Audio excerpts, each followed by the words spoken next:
حضرت آدم علیہ السلام کی پیدائش۔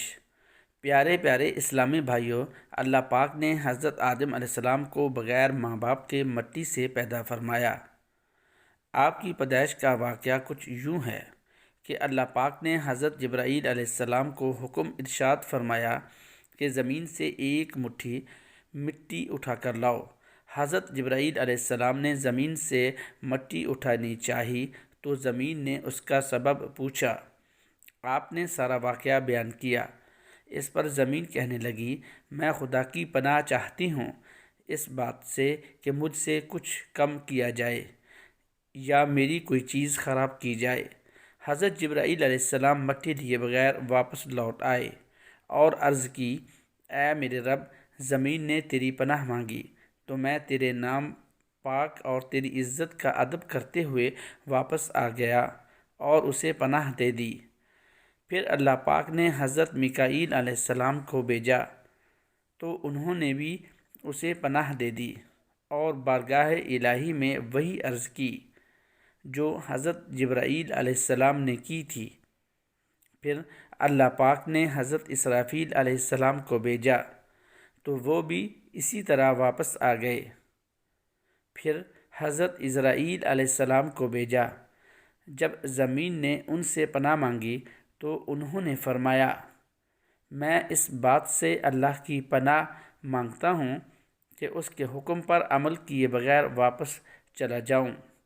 چنانچہ انہوں نے زمین سے مٹی لے لی تو اللہ پاک نے روح قبض کرنے کا کام بھی انہی کے ذمے لگایا کہ تم نے ہی اس مٹی کو زمین سے الگ کیا ہے، تم ہی اس کو ملانا، اور ان کا نام ملک الموت یعنی موت کا فرشتہ رکھا گیا۔ کھجور، انگور اور انار کی پیدائش۔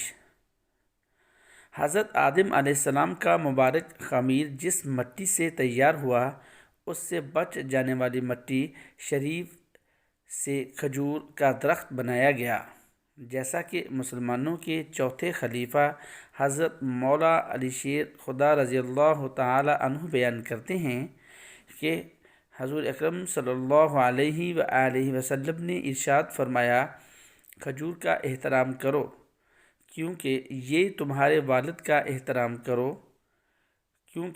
تمہارے والد حضرت آدم علیہ السلام کی بچی ہوئی مٹی سے پیدا کی گئی ہے۔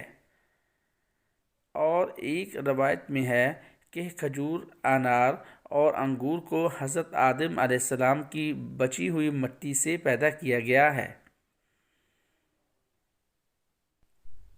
فیض القدیر 3/600 تحت الحدیث 3937 حضرت آدم علیہ السلام کی مبارک صورت۔ پیارے پیارے اسلامی بھائیوں، جب حضرت آدم علیہ السلام کے مبارک وجود کا گارہ بنا لیا گیا تو اسے ہواؤں کے ذریعے اتنا خشک کیا گیا کہ وہ بجنے والی مٹی کی طرح ہو گیا جیسے ٹھیکری۔ پھر فرشتوں کو حکم ارشاد فرمایا کہ اس کو میدان عرفات کے پاس وادی نعمان میں رکھ دو۔ اس کے بعد اللہ پاک نے اپنے دست قدرت سے حضرت آدم علیہ السلام کا وجود بنایا۔ فرشتوں نے پہلے کبھی ایسی خوبصورت شکل و صورت نہیں دیکھی تھی، لہٰذا حضرت آدم علیہ السلام کا مبارک وجود دیکھ کر وہ بڑے حیران ہوئے اور ان کے ارد گرد تعجب سے دیکھتے رہے۔ تفسیر نعیمی، سورۃ البقرہ تحت الآیہ 30 1/226 مفہومہ۔ حضرت انس رضی اللہ تعالی عنہ کی روایت میں ہے، حضرت پر نور صلی اللہ علیہ وآلہ وسلم نے ارشاد فرمایا، جب اللہ پاک نے جنت میں حضرت آدم علیہ السلام کی صورت بنائی تو جب تک اسی حالت میں رکھنا چاہا تو انہیں چھوڑے رکھا۔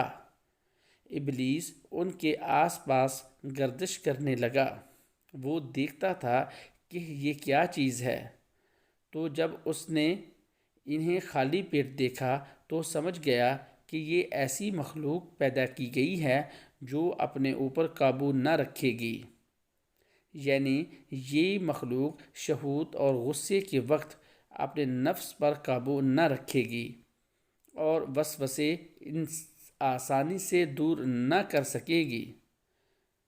مسلم 1079، حدیث 6649، شرح السیوطی علی مسلم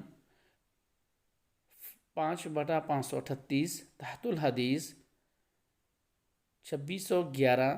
ایک اور روایت میں ہے کہ حضرت آدم علیہ السلام کے مبارک وجود کو دیکھ کر ابلیس نے یہ بھی کہا، ہاں، اس کے سینے کی بائیں جانب ایک بند کوٹھری ہے، یہ خبر نہیں کہ اس میں کیا ہے، شاید یہ وہ لطیفہ ربانی کی جگہ ہو جس کی وجہ سے یہ خلافت کا حقدار ہوا ہے۔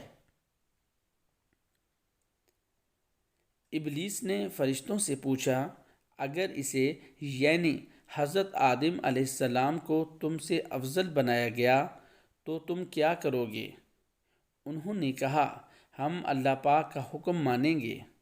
بدبخت شیطان لعین اپنے دل میں کہنے لگا، اگر اسے مجھ سے افضل بنایا گیا تو میں اس کے تابع نہیں رہوں گا۔